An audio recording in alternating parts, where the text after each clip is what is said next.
And we are rolling. Right, everything okay? I've got the lamp there. The hair looks okay. Mic is on. The stuff is around me. I've got some notes if I need them. Nothing weird going on in the background. The camera is rolling. So, hi, how's it going? No, we don't start our videos like that on this channel. We just say Happy New Year and let's get on with it. Today I'm going to be showing you a few Japanese test pressings, including one that shows exactly why you need to make these things in the first place. So you've got your master tape, you've got your lacquers, you've got your mothers, you've got your stampers, you're all ready to press some records. But what if something has gone wrong in the process up to that point? That's where the test pressing comes in. So I'll show you a few that I've got here and talk about the whens and the whys and the how many is as we go through. Well, let's first of all just talk about the difference between a test pressing and a promo. Here's the Girl Happy cover, and I have a test pressing for that particular album, and it's just there. You can see the labels are white, and at the top you can see the catalog number and the letter A. And on the back side you can see it just has the letter B. They're not all exactly like this, as you'll see in a minute, but that's all the information that they need at that point, because these are pressed in very small quantities, just a few copies, and they're handed out to, you know, the sound engineers, people in the record company, maybe the artist, although in the case of Elvis's releases I doubt whether Elvis or the Colonel ever got to hear the Japanese test pressings. It's just wouldn't have made sense to, you know, send them all the way to America to get approval. So that's your test pressing. With a promo, I have a promo from that same period, the Harem Holiday album. This one has a lot more information on the labels. In fact, it's exactly the same as the standard release, except the labels are white.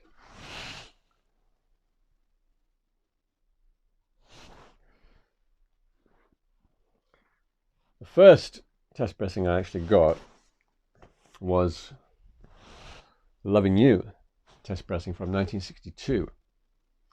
This cover I added myself. It didn't come with a cover because they usually don't.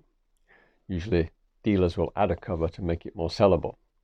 I actually got this copy, a copy of this album, and it looked really nice, but it just sounded terrible for some reason. It must have been played on a really badly damaged stylus back in the 60s. This is the first stereo copy from 1962, so I kept the cover and just added it to the test pressing, which I'll show you now.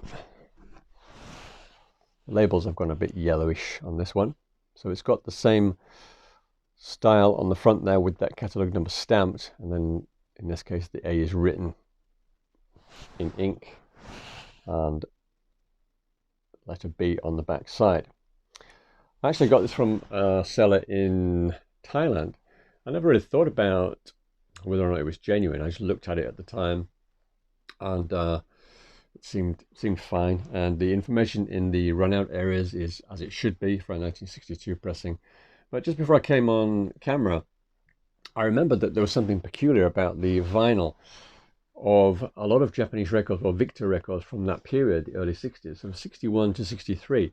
And that is, if you turn them up to the light, they look green, which is why I've got that lamp behind me. And you see how that record has a greenish hue to it. There you go, that looks better. So a lot of records from that period were like that. It's something to do with the vinyl compound they were using at that time. Not all records were like that though. Not even from that 2-year period, 61 to 63. If I just compare that with the Harem Holiday promo, you can see that's completely black.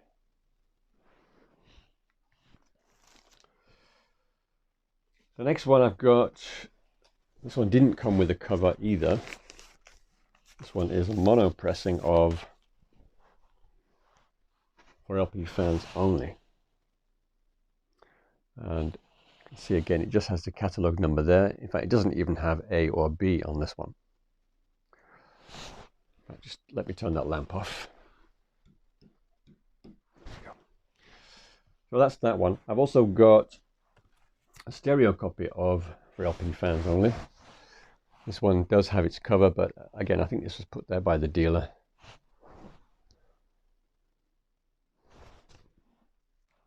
This one is actually the best sounding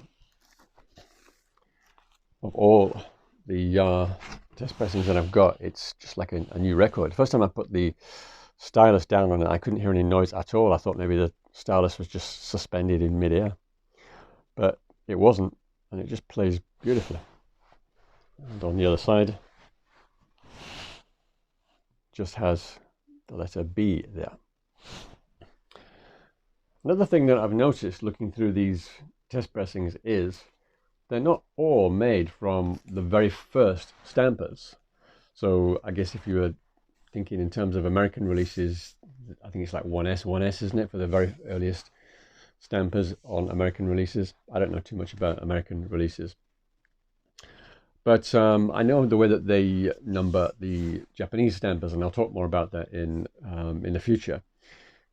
So I guess that they must have made a few stampers all at the same time at the beginning, you know, for both, a few stampers for both sides, because you can only get 1,000 records or so, 1,000 sides per stamper.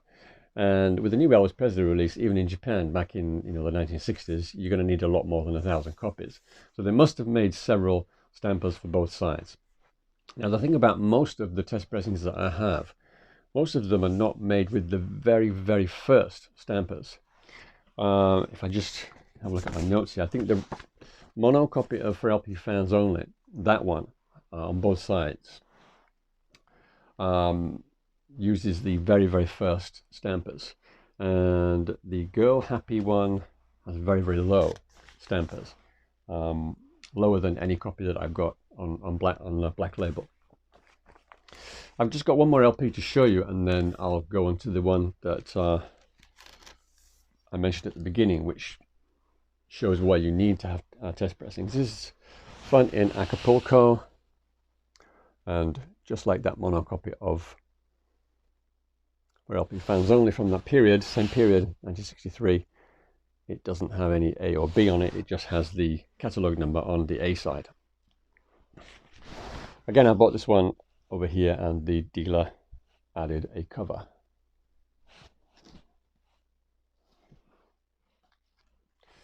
Right, so let me tell you about another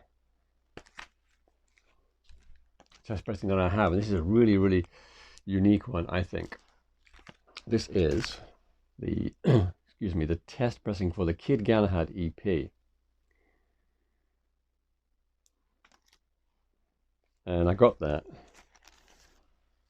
a few months ago, and the first thing I noticed about it that was unusual was it had song titles written on the labels, as well as the catalogue number on that side.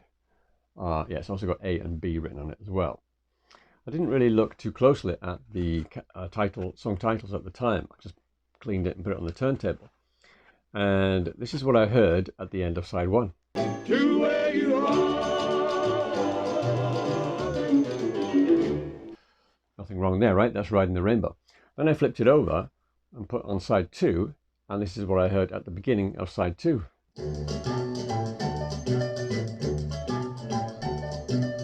Elvis is still riding the rainbow. So I had a look at the labels more closely, and sure enough, it says on side one, got track 3, Riding the Rainbow, and on track B, side B, track 1 says Riding the Rainbow again. So somebody has actually, thankfully, spotted the mistake on this test pressing. And this is a really quite important record for someone like me who's doing research into Japanese records, because the information in the run-out groove is quite revealing. So I'll put a picture on the screen so you can see what I'm talking about. But on side 2, where we have the problem, it has a 1, 1, 1, and then that little dot. That dot is also significant, by the way. It's got a 1, 1, 1 number in there, stamper number. This is another copy. This is a standard copy that hit the shops. I believe this was one of the very first ones, first pressing, with the blue labels now. And this, of course, has Home Is Where the Heart Is as the first song on side 2, where it should be. So, by the way, that copy of the test pressing that I just showed you, it doesn't have a whistling tune on, because it's got 2 versions of, well, it's got Riding the Rainbow 2 times. But if I look at the runout area on this particular copy, I'll show you a picture on the screen. It's got 1, 2, 1 dot. So very often with Japanese stampers, the earliest ones are 1, 1, 1 with dots. Like I said, I'll talk about that again in a future video. This one has a 1, 2, 1 because there shouldn't be a 1, 1, 1 out there. So if you do have a copy of this record with a 1, 1, 1 stamper on side 2, and you've never played it, then play it, because you'll find that the first song is Riding the Rainbow. I don't think there are any copies out there with the incorrect songs on side 2, with Riding the Rainbow on side 2. But if it is out there, then please let me know. I do keep a lookout for that. If I find it in a shop, I'll have a look at the record and check the stamper number on it. So do these things sound better than the records that were in the shops? Well, I don't think they sound any better or any worse, because frankly, they were made from the same stampers that were later used to make the records that went in the shops. So if one sounds better than another, it's down to the fact that it's in better condition, in the case of the records that I have. Like I said, the stereo copy of For LP Fans Only, it sounds absolutely incredible, but then it also looks in great condition because it's never been played or hardly ever played. So I don't think they're any better or any worse than any other record that was pressed at the beginning of the run. So that's Japanese test pressings for you. If you have any comments or questions, just pop them in the comment section below. Speaking of test pressings, I have my own test pressing of a kind that I recently found, or rediscovered the other day. I was looking through some computer files, and I came across a video that I made in September 2019. It was about a year before I started making this channel, and it was a test video I made just to sort of see, you know, what it would be like to make a video. As it turned out, I didn't start the channel at that point. I wasn't happy with the video, and in 2020 a lot happened and I couldn't do very much until the end of 2020 when I started the channel in September. So as this is a test pressing video, I thought it might be fun just to add that video on, my original test video, tack that onto the end of this video, but shh, don't tell anyone about it, okay? Hello, well today I thought I'd do an unboxing. I just got a parcel in the mail, so I thought I'd open it up and show you what's in here. So excuse me while I cut this thing open. Alright, so there it is. It's a copy of Frankie and Johnny by Elvis. It's on the RCA label. And there is the back cover. And aha, if you look closely at the titles there, you'll probably find that you can't read them. That's because they're in Japanese. So this is a Japanese pressing. So let's pull it out. Alright, so this is on the RCA label. So the original pressing of this album in Japan was on the Victor label, not on RCA.